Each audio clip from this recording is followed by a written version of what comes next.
Welcome back to Exceptional Undergrads, a podcast where we interview successful students and explore how they achieve success at a young age. Be sure to check out our show notes at exceptionalundergrads.com for all resources mentioned in today's episode. We also just launched a community, so if you want to be one of the first people to be in there, that'll be the first link in this description if you're watching on YouTube. Today I welcome Ishita Pai Raikar to the show. Ishita is an undergrad at North Carolina State University. She has a passion for innovation at the intersection of technology, ethics, and policy. In addition to her academic pursuits, she's also a former TEDx speaker and entrepreneur founding GlobeUplift, a nonprofit dedicated to raising awareness about global issues. Without further ado, ladies and gentlemen, Ishita.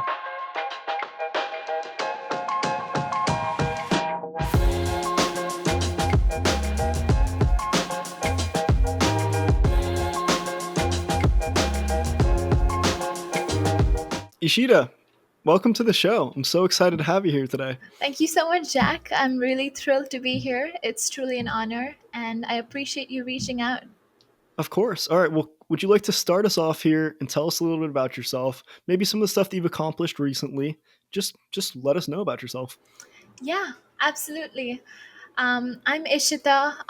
I've always been curious and driven, and I'm currently pursuing my bachelor's degree in computer engineering and minors in philosophy and cognitive science at North Carolina State University.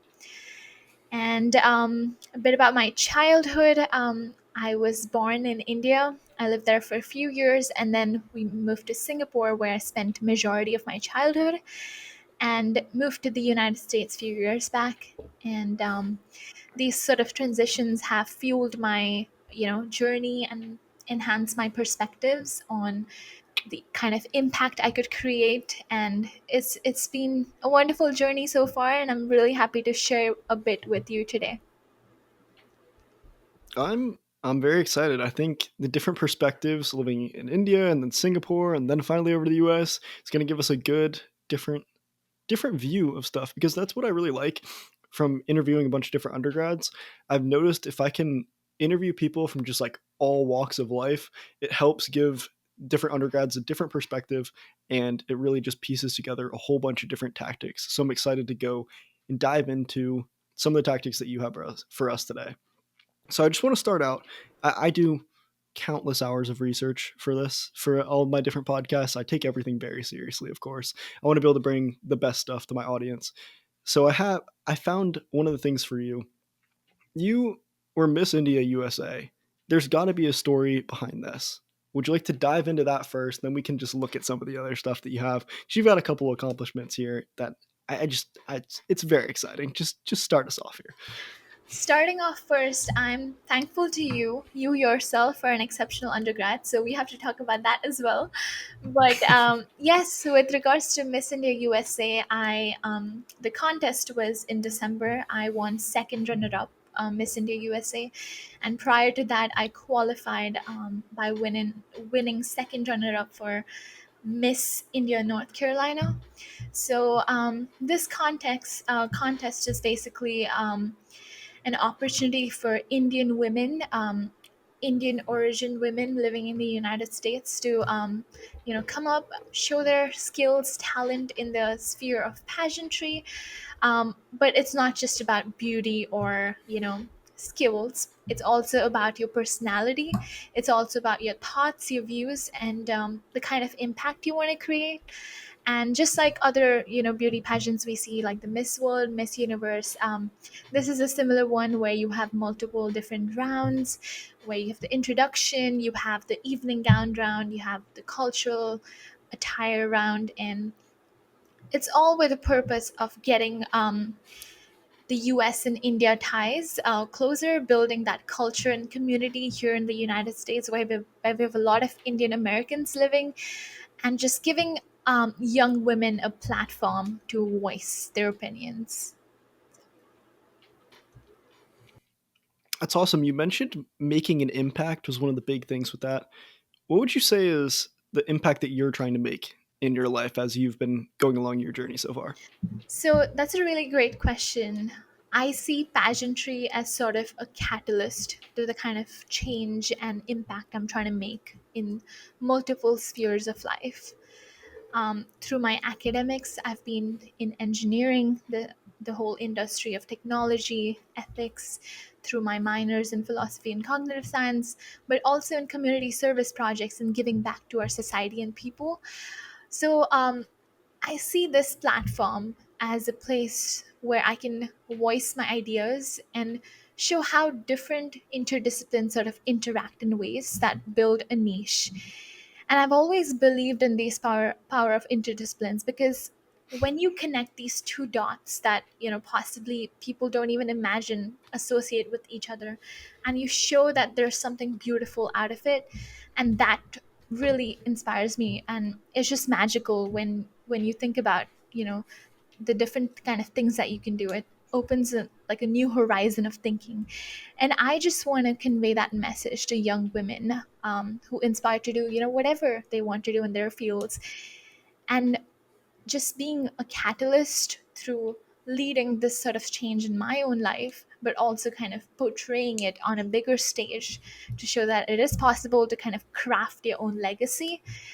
That's the sort of impact I want to make. And of course, the major impact is building thoughtful leadership. And that is only when we have awareness, more conscious, genuine effort in what we're doing. So. Can you tell me a little bit more about thoughtful leadership?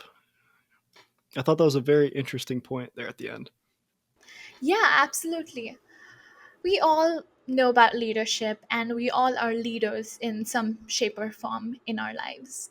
But I feel thoughtful leadership is something I have sort of built, that sort of mindset is when we're leading, we lead with this conscious action where we have assessed the outcomes and sort of the whole kind of theory of change of what kind of work that we want to put out, what actions we take, and how we bring along people in the journey. So, in my view, thoughtful leadership is when I do something where there's a reason to do it, and also it's not being done in that way before. And I just feel that's thoughtful in a way, because it's firstly very genuine. There's a reason for doing it, but also it's just unique in some way. Um, and as leaders shaping the 21st century, we all, I think, need to focus on emotional intelligence. So that's when you have that genuinity, the kindness, and just bringing people along. How can people become more thoughtful leaders and develop that sense of emotional intelligence? I believe firstly it starts with being a good listener. I think we've heard a lot about, these skills, how to be a good leader. But I think thoughtful leadership is when you assess what is required in that group that you're part of, and also see where you can contribute effectively, which solves the problem or whatever you're targeting. And firstly, I believe just being a good listener and being open to different kind of avenues to explore. um, that's where the power of interdisciplines comes in, because when you try to connect these two dots that people usually don't think even associate with each other, and then you show that convergence, you show that synergy, I believe that is thoughtful.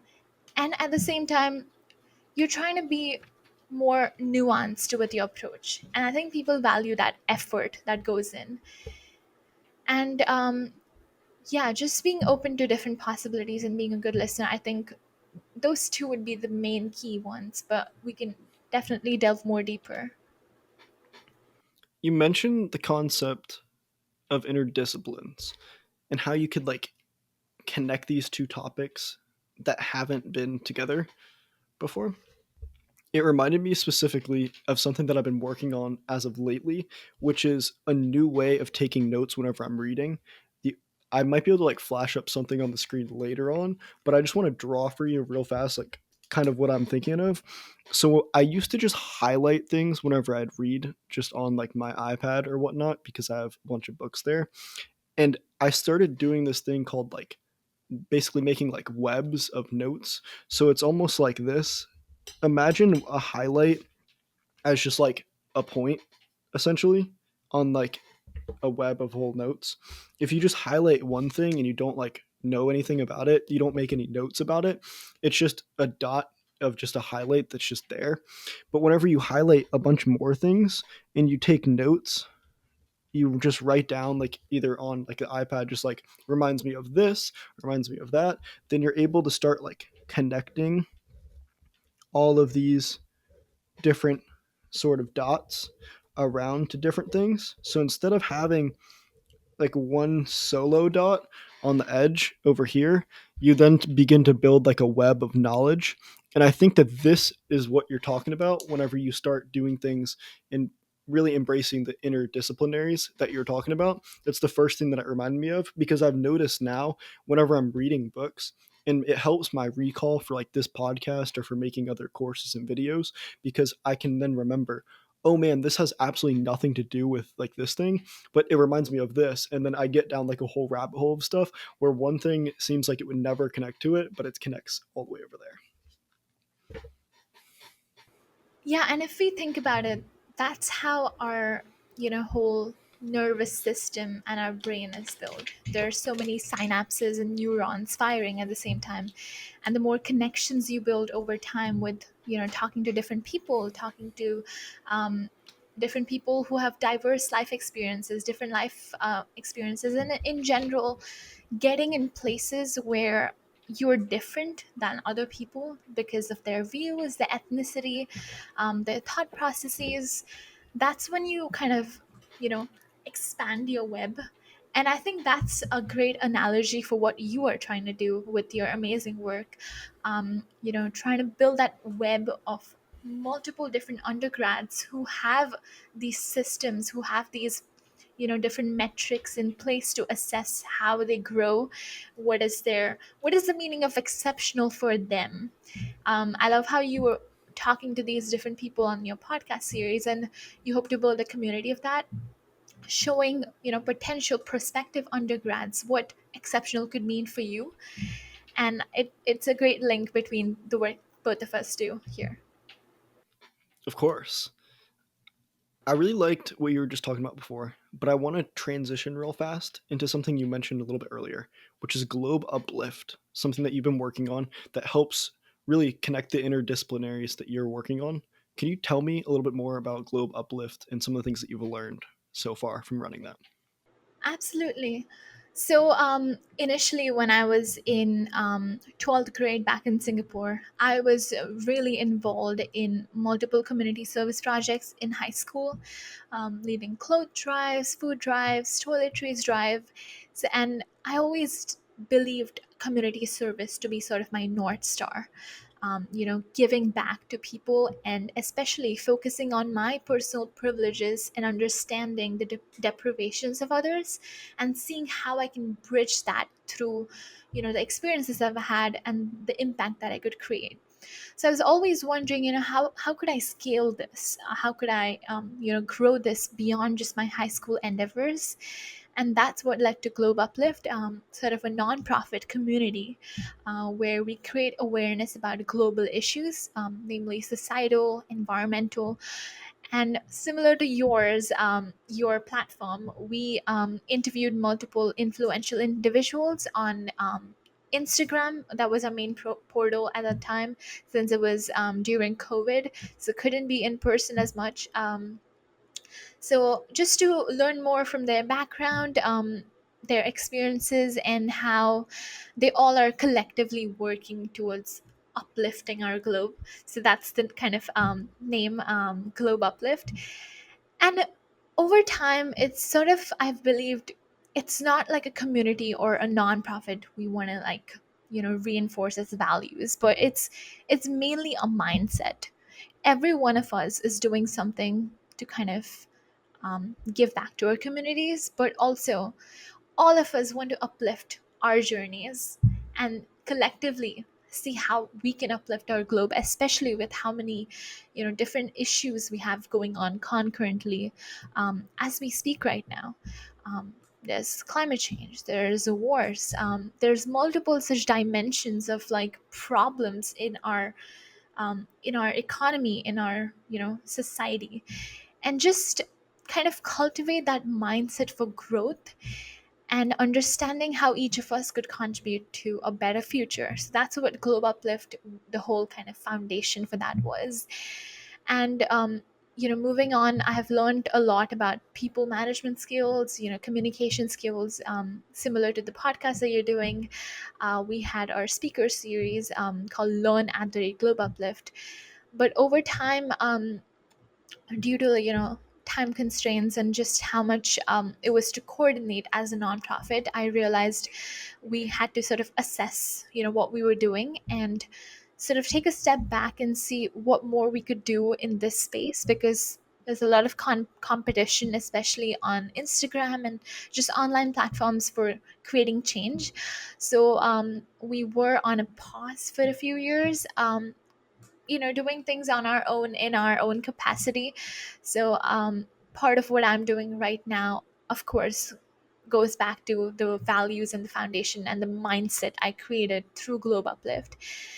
And eventually, after a few years, I would love to kind of resume the work we're doing. The work has never stopped, but kind of taking it to another level is what we hope to do. You mentioned mindset and how with Globe Uplift you were able to cultivate a growth mindset. And that's something that I've looked into for a while now because it's so important to be able to be like, look, I might not be good at this just yet, but I'm working towards it. I'm working towards it. How have you been able to establish a growth mindset in your life from working on Globe Uplift into the studies that you've been doing as of lately? That's a wonderful question. And I think it all firstly goes back to the environment we're in. Um, the environment that has nurtured my skills, especially with the upbringing that I've had. And as I mentioned, the privileges. I think we all should look into the wheel of privileges. That's some resource you could share with your audience. And it's just so insightful to read about what you might have and what you might consider as you might take it for granted, and another person might be or yearning for that. And it's just a profound it was just a profound realization that all these resources, all these people, all these mentors have coached me, mentored me to this point where I was able to take on these challenges head on and kind of craft my legacy. So I think through that, I was able to develop this mindset of constant hunger for knowledge. We all say knowledge, it's a deep sea of knowledge in our world, and the more you dive deeper into it, it humbles you more, because you realize there's so much more that I don't know. And that quote, I'm always reminded of that: the more I learn, the more I learn how much I don't know.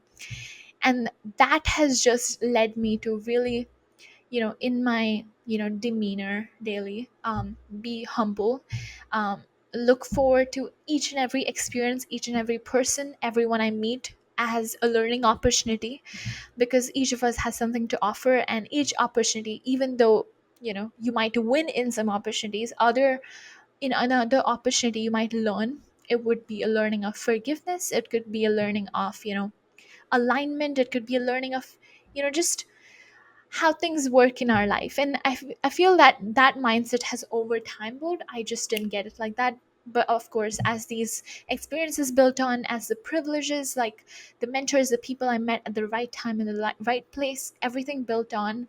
And I think that innate hunger for knowledge kept me building that deeper. That's something that I have embraced over the past few months, especially having started up this podcast and even on my own self improvement journey, is embracing that love for learning and understanding, like you were saying before, you learn stuff and then you realize how you basically know nothing. It's so funny to think about because I'm pretty sure it's the Dunning Kruger effect that I've mentioned this beforehand, but I can flash like a graph up on it. But it basically has like, it's like this little thing. I'm drawing it really fast, apparently, again, but it basically kind of looks like this. It's like the graph, if that's hopefully not backwards for you, where you basically peak immediately and you think that you know so much and then you realize that you don't know a whole lot. That's something that I've went through over the past little while now, because having interviewed people who are doing just amazing things and being able to provide me with new things I've never heard before. I might be able to speak on some topics, but I realize, man, I actually know nothing. And it's really good though, because by going and networking with people who might know more than you, or just by listening to like a podcast like this, or by going and reading other books that challenge your beliefs or teach you things that you haven't known before and switch basically your mentality on things and improve that mindset that you have, you're able to really just switch up how you're thinking and gain that knowledge that might help you in the future, even though you don't know it at this time right now, that it might be useful. If any of that made sense. But I think I think a big thing about it too is just understanding like, hey, if I learn something today that can help me in the future, I might not know that's going to help me now, but I'll be able to then call back on that randomly. Kind of goes back to like the web of knowledge that I was talking about, where then you might be able to say, oh man, like, oh, I remember this. I remember learning that. So I actually don't know that much, but thankfully, since I don't know that much, I've been able to keep learning, which then helps me like go back to the different stuff. Then you have an entire web of knowledge that you get to pick on, which is fun, which helps out the growth mindset. Absolutely. And I think I really want to put this across is that as undergrads, we come in to college with this one idea of like, I want to do this. Or either we come into college like this complete plain slate that we do not know exactly what we want to do, but we have some like, inclination towards something. But I think one thing we all must do, I feel, is not compartmentalize ourselves, not just associate with one group or just one discipline or just one kind of industry of thoughts or like philosophy of thinking, because then that sort of harms our ability to kind of go out, have that open-minded mindset, and also building that web. It kind of skews all our experiences towards one kind of field and one kind of stream of knowledge.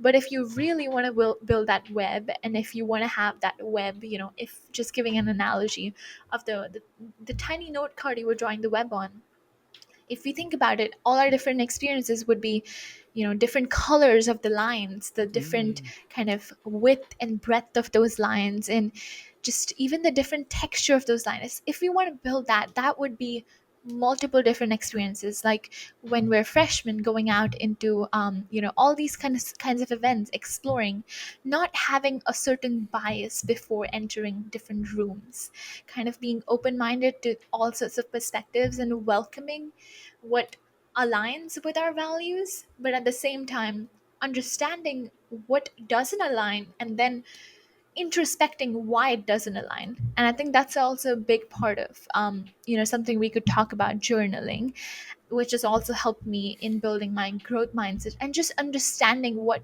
are my values, what do I want to do in the future, and how does it align with who I am. The thing that just keeps coming up for me is open to everything, attached to nothing.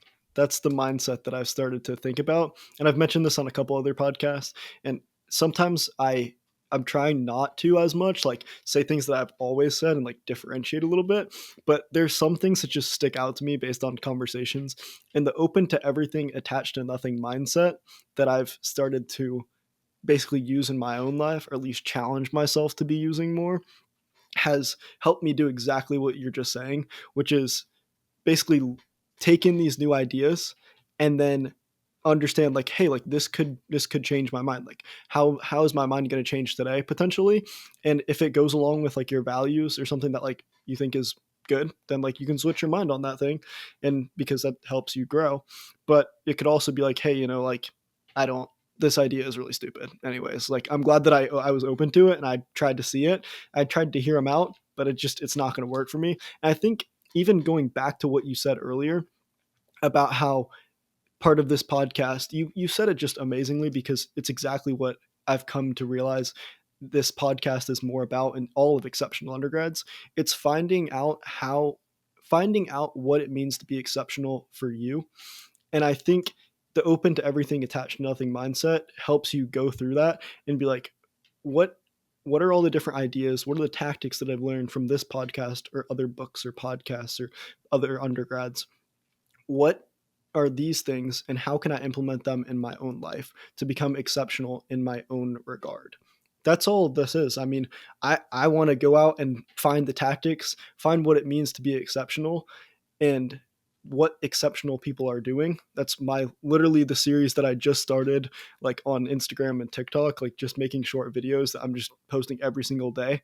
Is it's called Chasing Exceptional, and I'm just chasing exceptional. What are the things, what are the tactics, what are the tools, the habits that everyone's doing who are successful at a young age, and how can you then take that information and put it on your own path? It's like a choose your own adventure. It's like what are the certain things that you can use that are going to help you out in your own life? What's going to work for me? What works for me isn't going to work for you, but I'm going to try the stuff and figure out the tactics that I can help out other people. And I just think that's a fantastic point that you bring up. Yeah, and I love how you speak about, find your own adventure and the idea of exceptional. The best thing about this podcast, I feel, is that you're not putting someone on a pedestal. You yourself are here to also learn, and the audience will also be learning. It's nobody is exceptional because they are great, they are gifted, they're amazing. It's because there have been some systems in place, there have been some methods they've followed which have led them to where they are today. So I love how you're showing that sense of progression into how they came to be exceptional, but also kind of showing that you can also do this if you kind of look at the kind of things they have done and also kind of assess what you are able to do in your power. And I think that's the best thing about this, because a lot of times, media tries to idealize, different personalities, idealize different journeys. But again, coming back to the wheel of privileges, not all of us have the same privileges. Not all of us have a roof over their head. Not all of us have constant you know connection to these sort of like communities that can enhance you and take you to another level. And I think just acknowledging that is the first step. And second, as you mentioned, just like having no attachments, just ready to learn and thrive is, yeah, spot on. Now, you mentioned especially just growing up and like having journeys like yourself and the way that you've been able to take in a lot of experiences. Can you tell me a little bit more about who you were a little while ago, maybe before college? I know you were born over in India and then you moved to Singapore. You lived there. Just tell me a little bit about how you've developed yourself up until now. Just maybe something that stood out, or even just any lessons that you've learned so far that might be helpful or interesting. Yeah, absolutely. I love talking about my childhood. I'm talking about it's been like ages, but I still feel like young at heart. Um, so yeah, definitely. So since childhood, life has just been, very transitioning at all times. There was never a moment we were settled. Even when in India we moved thrice. I've changed multiple schools, and it's just the whole idea has been change is inevitable, and change is the only constant in life. And thanks to my parents, I've embraced this kind of mindset, coming back to our, growth mindset. I think that's one way through which my growth mindset was built, because going into any new situation, like we just moved, I was never contemplating the move. I was always, happy to think of it like it is what it is. Now I have to make the most of the situation or the scenario that I'm in.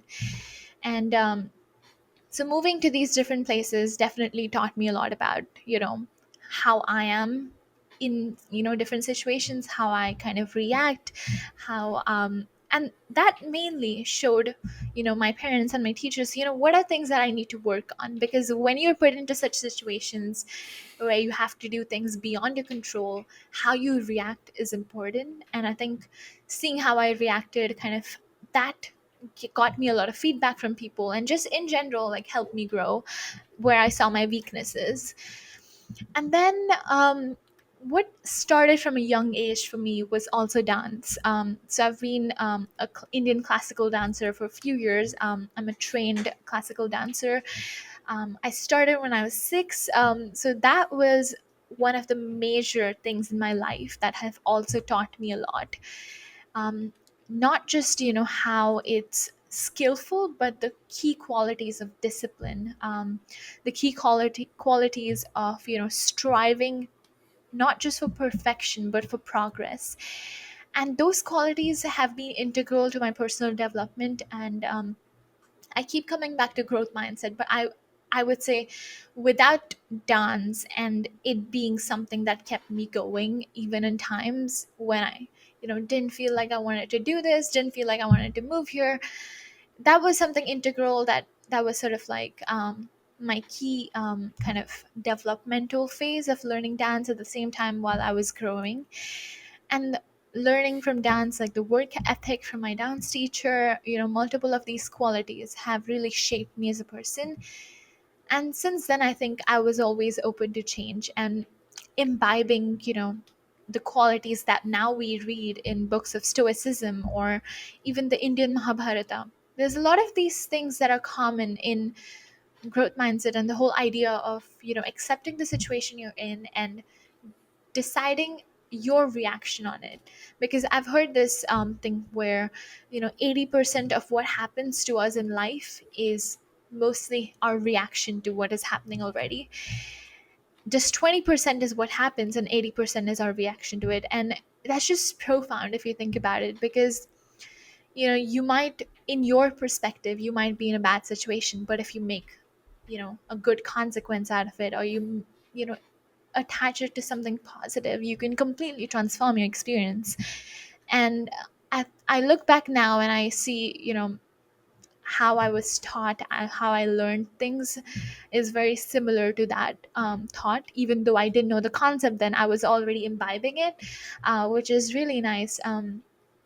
So yeah, I would say dance was also integral, and just the qualities that I learned from these different experiences, which is why, again, coming back to a point, being open to different experiences is essential, because you never know how it might impact you in some way.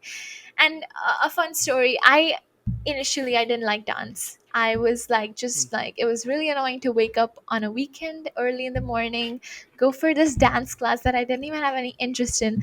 I would just at this point go and socialize with people. But my mom was a dancer before, and she really wanted me to like pick a hobby, delve more deeper into it, and maybe I would start liking it. So my parents would have arguments multiple times. Like my dad would be like, "Why are you sending her even though she doesn't want to go?" And my mom really believed in that. Maybe if I put more hard work into it, maybe I put my heart into it, I'll actually find my passion there. And she was absolutely right. And it's been an amazing journey so far. And who knew dance would be something that would teach me a lot more about life also. So You mentioned pretty fast off the bat, your childhood had a lot to do with embracing change, as change is the only thing that's constant in life. How do you think people can start to embrace change more in their lives? Because that is something that a lot of people are resistant to. But what I've noticed through reading, I read this book, it's called The Untethered Soul. That was I'm still working on it right now, but it's been very fascinating. But I want to pull up the exact quote from this. Honestly, it was just so interesting to me. Oh well, this one says change is the very nature of life. But the quote that I was looking for is basically you aren't going to grow if you don't let go of stuff and like basically relinquish that resistance to change the entire time. Because whenever you keep yourself like all bottled up and like super resistant to change, it's like hard for you to be able to like relax and then move on more. I kind of lost my train of thought on some of the stuff because I was looking for the quote, but that was part of my thing with change. With change, I just to say a little bit more. I think change is so important. Being able to be open to change, because I mean that's exactly like you said. That's what life is all about, and you're able to grow more just in your own life whenever you become you accept the fact that things are going to happen that sometimes are out of your control. And it goes back to what you're saying partially about stoicism, which I can see is part of your philosophy minor going through, but it has to do with change, controlling what you can control, and kind of relinquishing some of the change in there and just growing from whatever it is that the experiences that you have. Absolutely. And yeah, I believe, coming back to a point about exceptional podcast, the whole exceptional undergrads podcast and being exceptional, I feel like we define our own successes. And truly, success is a byproduct of our diverse experiences. So if you really want to grow, if you really want to succeed, you have to put yourself out there. You have to go out of your comfort zone, and you have to do things that the people who are not, the people, like the 99% of the people who are there, resistant to change, are not doing. That's when you know you won't be ordinary, you will be extraordinary, thus exceptional in your own way. And I believe, our environment really shapes that. So physically, if you put yourself out in different places, physically, if you change something in your environment, um, books like Atomic Habits really talk about this too.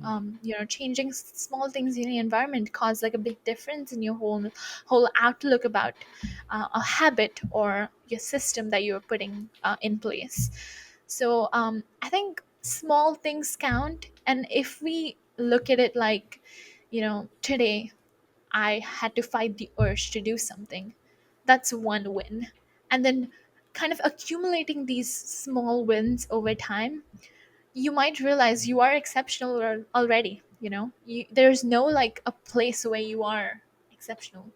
Every moment you decide, like every moment you go against, what you really want to do, but you know what your goal is, you go against that urge and you like strive farther. That is being exceptional in the moment. What other books, like besides Atomic Habits, would you say you've kind of looked into that have helped you along your journey so far? I think I can't think on the top of my mind, but more than books, like podcasts have been Mm. extremely influential in my journey. Um, there's a podcaster called Beer Biceps. I really follow him online, and he talks about a multitude of these things, not just into like self development, but also spirituality, politics, all kind of topics. But something to learn from him, coming back to our whole topic of webs, is now he has this view and a perspective on each of these topics, and that's really insightful.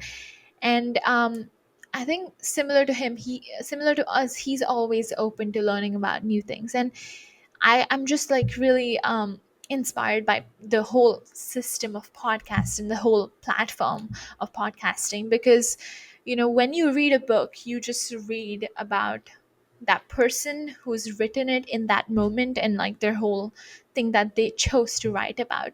But when you listen to a podcast, you have access to this person sitting like away from you in this world somewhere, and that whole person is a buildup of all the life experiences they've had, all the books they have read, all the books they have written, all the experiences they have been through. And it's just like really amazing to listen to a podcast and just read.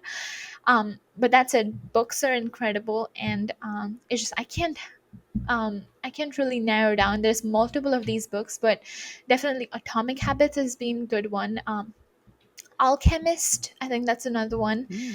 But yeah, I'm a more of a podcast person, you could say, because you just have a complete access to this incredible person you're listening to, and that's just amazing. So I've started to listen to a whole bunch more podcasts too. I mean, I have one now myself, but I feel like I could just put that on in the background and then I'm able to basically just learn things like faster, almost like passively whenever I'm lifting, like working out or just going on a walk or something like that or just doing work, I guess. And I've really started to embrace the podcast even more. I think part of what you're actually kind of talking about, or at least what this reminded me of, was whenever you're reading books, it's almost like it takes like a little while to have the books be like published, so the information like maybe isn't as relevant with the tactics that are going on. at that time whenever the book was written. And then whenever you move into something like a podcast, the stuff that people are talking about is, like you said, accumulated knowledge into something that is a little bit more relevant for whatever the time is. But sometimes I've actually noticed, and I, when doing research for this podcast and just stuff in general, most of the podcast episodes that people release don't even get listened to. Like they spike in like listening after like a few months of being out, anyways. For like a lot of the larger podcasts, mine is like a little different as of right this second because most times people listen to it like immediately as it's out and then like not as much. But I mean, I know eventually that'll change, but most of the time it ends up being like a little bit later. And that's why something like building out a community, I feel like, is so important, because by having these community posts about people, they can talk about tactics that are going on like right now to a group of people who are also looking and are interested in that. For like for us, it's like exceptional undergrads. We're all trying to be exceptional in our own regard. So this could be a tactic that they've tried and implemented in their own life, like as of like right now, instead of having like maybe a book where it's like a little while ago, or a podcast where it might be like a couple months ago or like a week or so. And a lot of that stuff, I mean, even with a podcast, it's still relevant because of its like recency anyways. But having like a community where people automatically, like, you can have something and immediately get that knowledge, I think is so valuable. And it's why it's one of the top things on my list to be able to do to get people together. But I think that books are great. Same with podcasts. I just feel like anytime you're consuming information that then you could add to that web of knowledge is super valuable. That's a great point because there's no point of knowledge if you're not applying it. So yeah, anything we read, anything we listen to, there is need so that it can be applied. So it's even more useful if you directly apply it. And um, following that principle of spaced repetition, that kind of like system, that is something we could you could share with your audience as well. It's been really cool doing spaced repetition with anything new you learn. I think you whatever you learned just now, you read it after 3 hours, then you go through it again after, let's say, 12 hours, then you go through it again after a day, then you go through it after like 2 days, 3 days, and a week. And I think just spaced repetition with like anything is really cool, but the issue is kind of being consistent with it, and I face that a lot also. So I'm still working on creating a system. So if you have any suggestions for that, or in your future, if your community kind of builds some kind of your community that you're building, it's a really good kind of microcosm for like entrepreneurship, but at a smaller scale, because like you guys all have read about these things undergrads kind of go through, the best tactics, and maybe you could look into problems that you could fix, and as a community you could kind of come up with a solution. So I am really excited about the community you're building, and I would love to be a part of it. um, so yeah, spaced repetition is one. Certainly. I actually haven't heard of space repetition. Could you tell me a little bit more? I know you walked through it a little bit, but I think this could be something that could definitely help a lot of people. It could be a good tactic. And I mean, you know more about it than me. I'm here to learn. Tell me about it. Yeah, so it's a principle. It's sort of like a system, you could say. One of my high school teachers told me about this, and it's basically how to retain information over a longer time. Because there's some graph again where it shows like the moment you read something, it stays in your memory for a bit, and then slowly it sort of like declines, the memory, the working memory, and just the long-term memory, how to get it retained in your long-term memory for a longer time. So there's multiple tactics related to that. You make associations with something, you create analogies to remember the information better, to just strengthen those connections in your brain. But spaced repetition is, I don't know the exact like numbers of like how much time you should like remember or review stuff after, but usually it's like you review what you just learned after 3 hours, sort of, it's again like refreshed in your mind.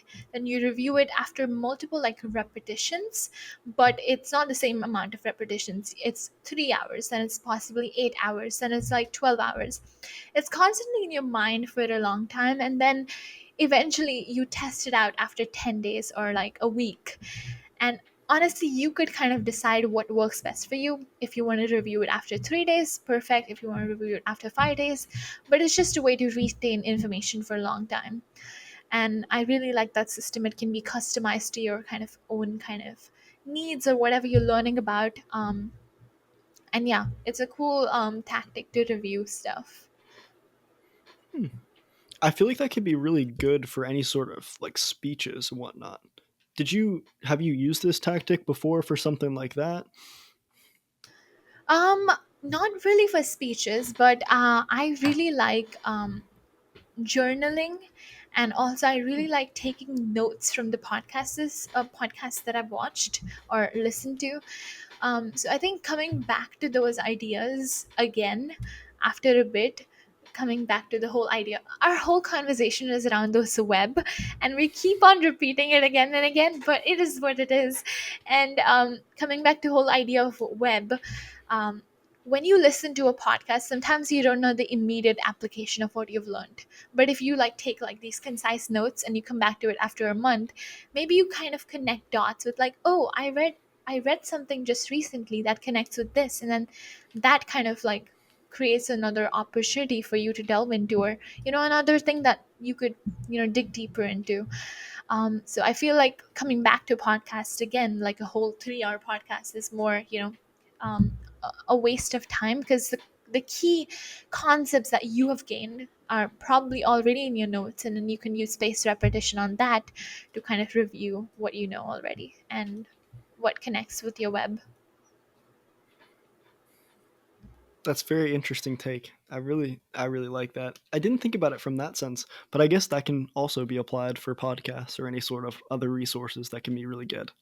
I'm I'm going to start trying that for sure because I started doing things like writing down like ideas and whatnot and taking notes on the podcast. I mean, I've been on the notes for podcasts and notes for books wave for like a little while now, but I think also like taking the time or booking it into like a calendar or something to have that exact like the space repetition of like this is where I'm going to go over things and this is where I'm going to like relearn them, keep the things fresh in my mind so that I can speak on them with even more confidence on a podcast or whenever I'm speaking with other people or going into that community and helping other people in terms of just bringing up ideas and just bouncing ideas off of each other to fix these different problems that might have came up for other undergrads or anything in life. Yeah, and there's multiple like platforms or apps outside that can help you like stay accountable with the whole idea of spaced repetition. For example, Anki, you must have heard about that. That's like a flashcard. Yeah, it's a really good platform called Anki. A lot of medical students use it. Uh, So it's basically, it keeps track of like, you kind of make flashcards online on this system. It's an app or something, a desktop app. I think I have that. And you make like flashcards, so like you make notes, and then it keeps track of like when you like last visited them, how many days has it been, or like whenever you visited them, did you get them correct, or were you confident? I think they have a metric, like green like you got it in the first try, yellow you need more time. And it keeps a whole track of whatever you're reading, what last flashcard you went through, and that could be a good way to even apply to the spaced repetition for podcasts. Like you can review stuff if you put in notes, and it's a pretty cool app. You can look into that. I definitely will. That sounds like a great app, especially when you said like it basically gives you like your confidence level of different stuff. I think that's cool. Randomly, like this is so dumb. I'm like learning a language on Duolingo. I'm learning Japanese like a little bit, but one of the things that it does is for like the characters of stuff, it like gives you like a basically like a confidence interval of like how well you know it based on the amount of lessons. That's just the first thing that came to mind, and it's helped me out pretty well. Where like now I know some of the different characters and it works. So clearly, if it works on Duolingo and they're doing well there, and I'm starting to learn stuff from them. I mean, I guess that could also be something that definitely will help you with a web of knowledge. It's something I want to try. I would suggest listeners definitely try this stuff. I'll link all the resources and whatnot, the app as well down below whenever I go through and edit the stuff and put it out. But yeah, I think that's fantastic. All right, one of the things that I mentioned to you before And I don't know if I mentioned it before, like whenever we were speaking before, or in the podcast yet, but you did a TED talk a little while ago, a couple of years ago, talking about, like, I think it was VUCA. What'd you learn from the public speaking? Could you tell me a little bit more about the concept that you were talking about? Yeah, absolutely. So, VUCA for listeners is sort of like a way that we describe our current world. It's volatile, uncertain, complex, and ambiguous.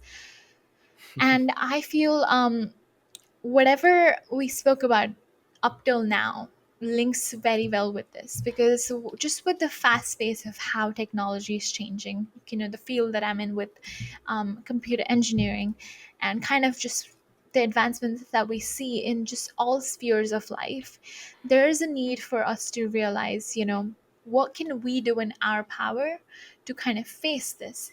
And the whole kind of consensus of my talk was based on the idea of change being the only constant. And the whole ideas that we've heard from Darwin, the species that really adapts and thrives will be the one that's most not resistant to change, most open to change. And this talk was mainly to create awareness about what can we do in our power to accept change readily, but also keep in mind that old ways are not going to open new doors for us in the future. With things changing so rapidly, we need to come up with new strategies, new techniques, and um, the whole idea of growth mindset, and constantly being on the you know side of learning and always wanting to learn, a student for life. And yeah, I spoke about GlobeUplift there, and how I started GlobeUplift to kind of cultivate this mindset in students, and sort of get us to think about different things that we could do collectively, but at the same time focusing on our individual efforts that can drive change. So, You just saw my reaction when you said old ways don't open new doors. I don't know why, like it just reminds me of the, like, if you keep doing something like over and over again, it's not working, like you need to like switch it up. Basically, like you're, if you do the same thing that you've always done and you get in the same results, like you can't expect like different results if you keep doing the same thing. I don't know why, like the way that you said that just like struck with me, but I think that's something that in my own life, and I think can be very important for other undergrads, is just understanding like where you are right now, and even like myself too, is like where you are is like because of like what you've done in the past, and if you aren't where you want to be yet, you need to switch something. And that's like, that's right there is the first step to realizing like this is like a new path that I get to go down. Like that's like the light bulb on. And I mean, if y'all go back and look at the video, I like had like that epiphany moment whenever you said that again. It like reminded me of, oh man, like that's actually like very big. That was a key, like that. If I was taking notes on the podcast, I'd write that down. I see that you're applying what we just spoke about readily. Got it. It's right here. See, there you Great. go. I mean, we gotta apply. There's no sense in me saying the stuff and then not applying it in my own life. I mean, I'm trying to learn it. I'm just, you guys are along for my journey, and hopefully it helps y'all. There you go. Well, sweet. This has been so fantastic. What advice would you give here to other undergrads who are looking to excel in their own life? It's like a final encompassing some stuff that you'd have for us. Yeah, absolutely. So I think just this adopting this mindset that you're not lost, you know, Whoa, tell me having about that. this, I think having this sense of clarity, even though you might not have it, I think is more important than anything, because the kind of thoughts you cultivate in your minds shape your reality. That's what I feel. What you think about is what you are, and what you do is what you will be. That's what I feel. And a lot of us, coming in freshman year or sophomore year, feel the sense of having everything figured out, and having the sense of like direction, this perfect destination, knowing how your journey is going to look like. But I think being in this state of confusion and this constant desperate need to have this clarity, I think there's need for more calmness. There's need for more understanding that I am where I am right now. I need to embrace this. I need to be in the moment, but also I need to be hopeful for the future and not be in this lost chaos kind of mindset. And another kind of cool tactic, or just I guess tip I would share is when you're figuring out where you want to go, look around where you are right now and assess your kind of options. So this is something my dad told me. So there are three metrics, especially for choosing what kind of career you want to go into, and he kind of consolidated that and like made his kind of own metric kind of way. I don't think it's like formally out there, but it's a really insightful way to think about and kind of brainstorm career options. And in general, for undergrads, that's kind of the main kind of the whole thing we're out there at college doing. You're trying to build a career, you're trying to make an impact, you're trying to build your legacy.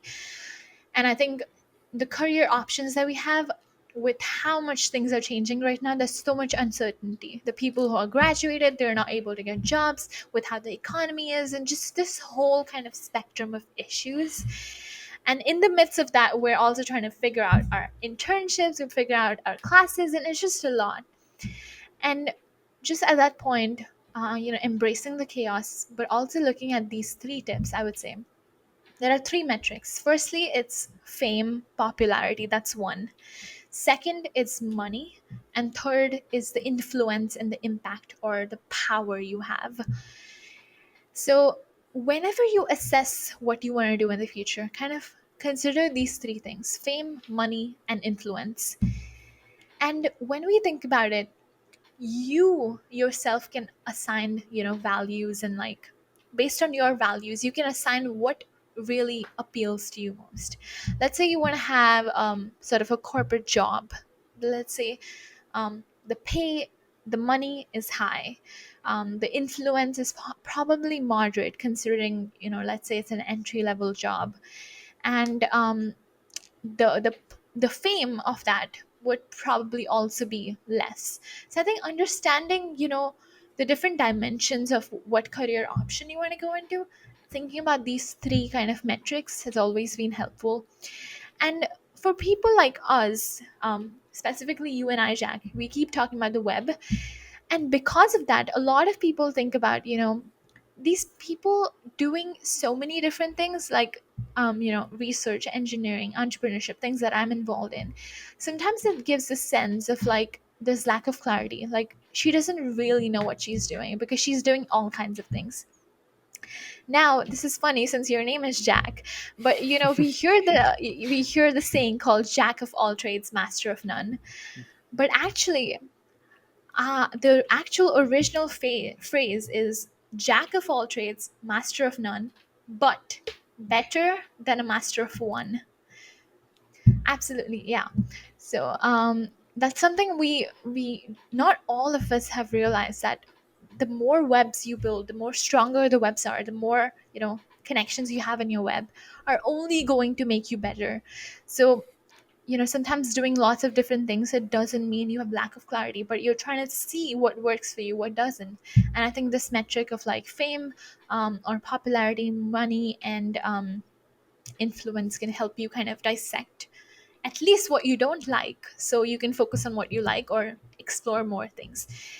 And college and undergrad is all about exploration and choosing your own adventure. So this is what I wanted to kind of share, just before signing off. I love that.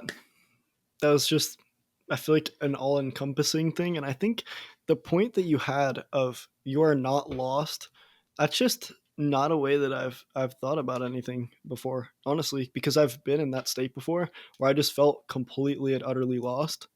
And I've been able, thankfully, to, by looking at a lot of stuff, to sort of turn that around for myself. But I think there are people out there who feel like they're lost. And I think to be able to take a step back and just be like, look, I could just focus on this present moment right now and start working to develop myself into someone that I want to be and to be exceptional in my own regard. Work towards that by looking at these different tactics from people and providing that sort of clarity that I'm not lost. Like I just have to figure out like more of this path that I'm working on. And it's not that I'm like I don't know entirely what to do. It's just I mean life is hard sometimes, and sometimes we feel like there's a whole bunch of stuff going on, but it's not like anything is too bad because we can always figure out how to change it, embrace the change, and move for ourselves. And definitely it's easier said than done. Like Hmm. it's easier to talk about this on a podcast and be like, oh, you're not lost, and when you actually are lost, you are Hmm. lost. That's what you feel like. But again, I feel like I look at it like a math equation problem, let's say, or physics problem, where you have certain constants in your life. In your life, certain constants could be family, or certain things that you're part of, and then you have certain given equations, or like you have certain constraints that are given to you. So that is what the situation you're in. It is a given, you have to accept it. And now it is in your power what equation you use, or what formula you apply, and how you kind of spin this off. And now you are part of this community where you can look at other people and see how they have solved these equations, and then see what you can pick up to solve yours. And all of us are in different equations or situations. So it's truly what you make out of it. So yeah. I think that's a great point of view. Ishida, you're fantastic. I really enjoyed speaking to you for the So past little are while you? now. Is there anything Thank you. else you'd like to share with my audience today that could be beneficial right before we sign off? I think just the idea of keeping exploring and just doing your own thing, but also kind of seeing what is out there, and just learning more, and never being satisfied with learning, always being curious and driven, and just having that never fulfilling that satiety, always being on that verge to learn more and explore more. And of course, this is not the last time we're going to speak, Jack. I would love to stay in touch. We have to, I don't know, have this kind of like way to like follow up with each other, or send each other updates on what we have learned today, to apply what we talked about. And I would love to be part of a community also. And as I said, I would love to, bring more of the people that I'm associated with to join your community also, because it's a wonderful idea. And thank you so much for having me here. Of course, 100%. I enjoyed it. We'll be in touch for sure. Once that community is live, I'll send you over the information about that, and it'll be out places. So we'll recruit people for sure. But yeah, making that community of like-minded people, like I said, I mean, talking to you about a lot of it now just gets me so excited to just go and build everything so it can benefit a whole bunch of people over time. And yeah, I'm excited. I hope you enjoyed another episode of Exceptional Undergrads. If you found inspiration in today's episode, take some action and join our community. It'll be the first link in the description if you're watching on YouTube. I can't stress this enough. You want to be in a community of like-minded people, and that's exactly what we're doing with the community we just launched. We're always looking for new undergrads to showcase on the show. If you'd like to be featured, go to our Apply Here page on our website and schedule time to speak with me. And as always, guys, chase exceptional.